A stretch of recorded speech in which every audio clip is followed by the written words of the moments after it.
Hello, Trev here. Today I'm doing a review of the Shure SE215, which are sound isolating earphones, or in-ear monitors I would call them.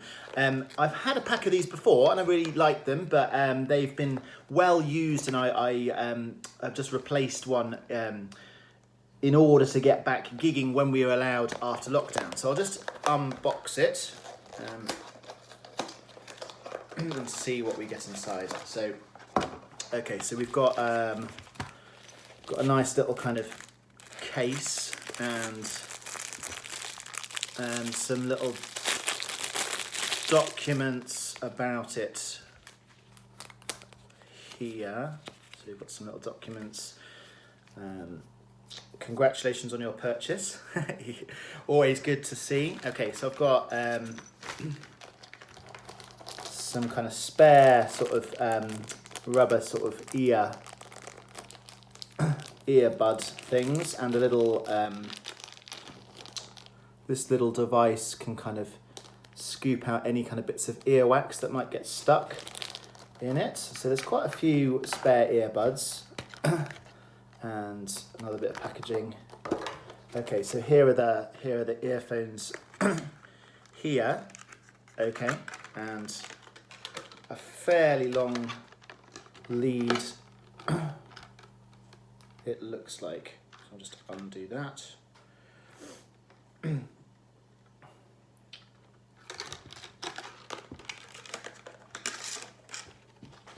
Oop, there's another one there.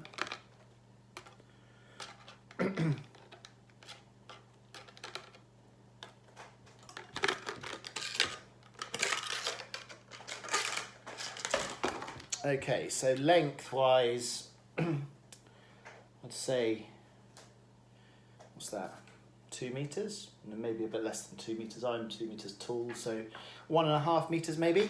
But if you look at the little bits that go in your ear, I don't know how to change the focus. Okay, but you can kind of get a gist of it. Maybe if I hold it further back, that's even better. So these ones are the see-through ones. You can also get black ones. You can probably get coloured ones as well. And this bit that kind of clips around your ear is fairly rigid, and then it becomes a wire sort of after a few centimetres. So I always get confused about which ear goes into which, so I put a little sticker on the left one, but let's just have a try and it'll soon make sense if it's right or not. So you can see that goes in my ear quite snug. And this is Shure's idea of a generic ear. Someone actually recommended this set to me. So there's Tommy, a keyboard player friend in a band that I work with, but he was saying about the generic ear. So there are some spare buds, so that just fits straight in my ear. So I'm really lucky in that sense. And there are a couple of other buds sort of for different sizes, but if you've got, dare I say, not generic shaped ears, then you might have to get moulded ears, which obviously cost quite a lot more. But this bit will kind of go round the back like that. Okay, and then you can put the other ear in, like so. It's a little bit fiddly, but you get used to it. And because I've not put these on before, the bit that clips down the ear is not rigid yet. So then that comes down here, and you can see on some of my other videos I might have sort of wires and stuff. If you're good about it, you can kind of put it the other the other way. There we go, more or less. And then you might see sort of like little bits there, which is pretty cool. I'm going to put it back to the front because I don't really mind too much what I look like. I just want to let's just see. Well, I do mind a little bit what I look like. Right, so so that's all tangled now.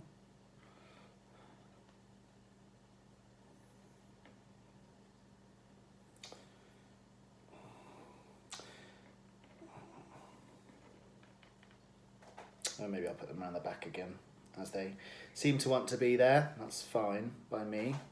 So yeah, you can see that they're really snug.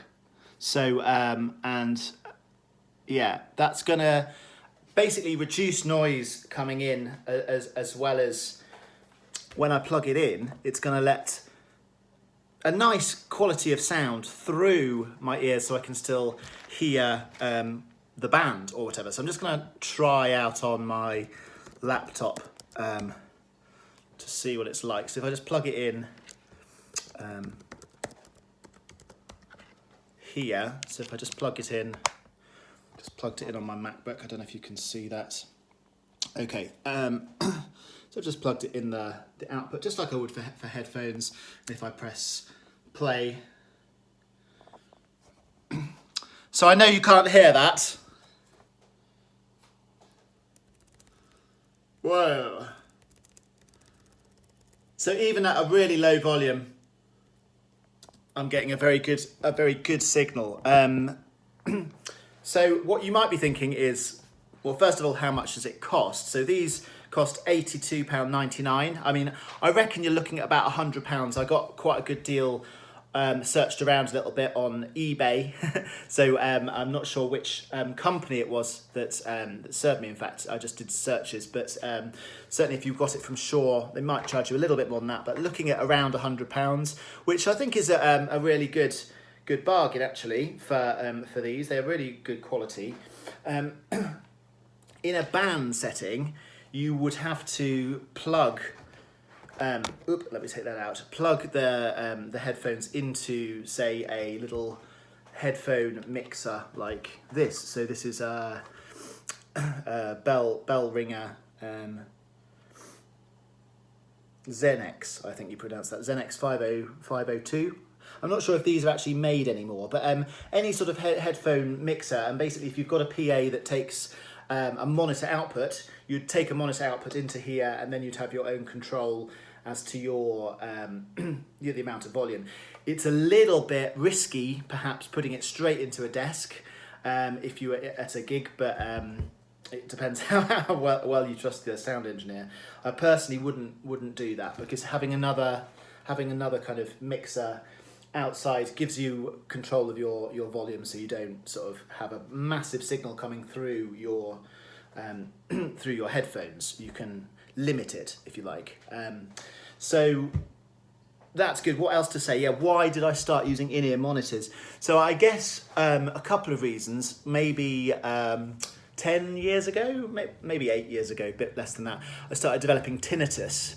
So the tinnitus was really bad, and I might do a video on tinnitus actually, but if you don't know what it is, it's basically kind of ringing in your ears that is there all the time, and it kind of can really affect it affects your sleep, it affects your life.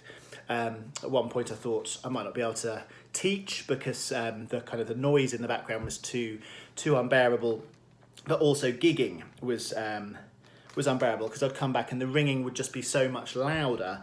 So I wore earplugs. So I did get some moulded earplugs, and I do love them, but they cost quite a lot of money, but they're good. And then kind of when I was thinking, oh well, I can't really hear, it's a bit like being underwater. So yeah, what these do is they also isolate. So what do they say? Sound isolating earphones. So they kind of act a bit like earplugs. So I'm kind of basically plugging my ears in. I'm next to a drummer, or it's mainly the drummer, or a big bass player, but the cymbals on the drums. And then, so that is going to kind of act as an earplug. And then, that's really twizzly, isn't it? Yeah, that's going to act as an earplug, and it's just letting a little bit of sound through. So I'm kind of playing a big noise, so I'll be doing guitar and singing, but I can hear a little bit of it, and then also it gives me more control, particularly with singing. So if I'm singing, and mainly singers actually will want in-ear monitors, I can hear sort of the frequencies a lot clearer, and I can kind of articulate my vocal lines better. Okay, so is there anything else I want to say about that? Yeah, it does feel a little bit like being underwater. You kind of get used to it, but yeah, they are great. So that's the unboxing of that. I did buy a cheap pair of earphones just as a kind of like comparison. So these are Betron B25. I'm afraid I've already unboxed it, but this is a kind of an unbagging. So this was £9.99 compared to the Shure SE215s, which were kind of about £83. So you might find, depending on what you're doing, that you might want to try a cheap pair. So this comes with, again, some little kind of bud heads. It actually comes with a little clip, which is quite cool. So I can clip it to my t-shirt or top or whatever. And if I just undo this.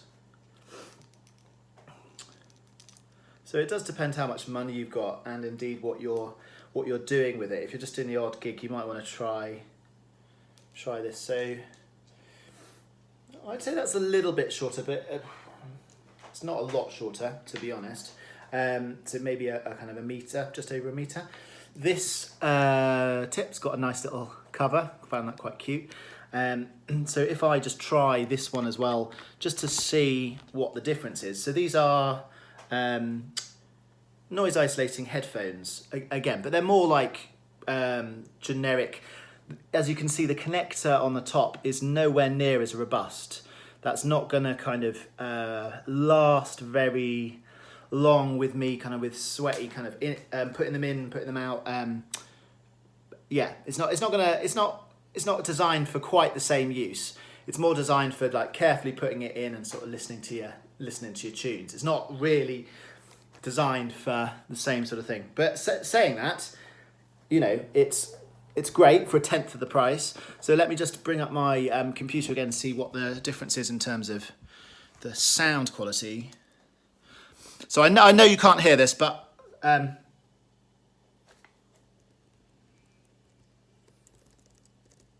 again, it's got a really good range. I can hear it really, really loud at a low level of one of my tracks. And it feels pretty comfortable. So I would certainly, for what I'm doing, I might keep these as a spare pair, just in case I don't know, I break these or whatever. So this is going to be my my main set of in-ear monitors, noise reducing earphones, and then I'll probably take these along just in case, because they seem quite good. The rubber's quite good, and in terms of the usage, yeah, the rubber does go a little bit funny after, I don't know how many uses, 100 uses or something. So, you know, it does wear out. So that's why they give you sort of new bits of rubber. And it's good to clean your ears, actually, anyway. So if you've got dirty ears and lots of wax build up, then they will get worse. And in fact, I remember when I was doing, so when I developed tinnitus, I still tried to go to gigs as much as I could to watch, and I put my earplugs in and out, and the wax build-up did seem to increase quite a bit. So you're kind of pushing wax in your ears. So I mean, yeah, musicians will hopefully kind of know what I'm talking about in terms of earplugs, because you should wear earplugs if you're in noisy places, but keeping your ears clean is a really good thing to do. Yeah, so I hope you enjoyed that. So thumbs up from me. I think it's a really good buy if you're interested in playing in bands and hearing yourself a bit better, not giving yourself hearing damage in ear monitors. Okay, bye for now.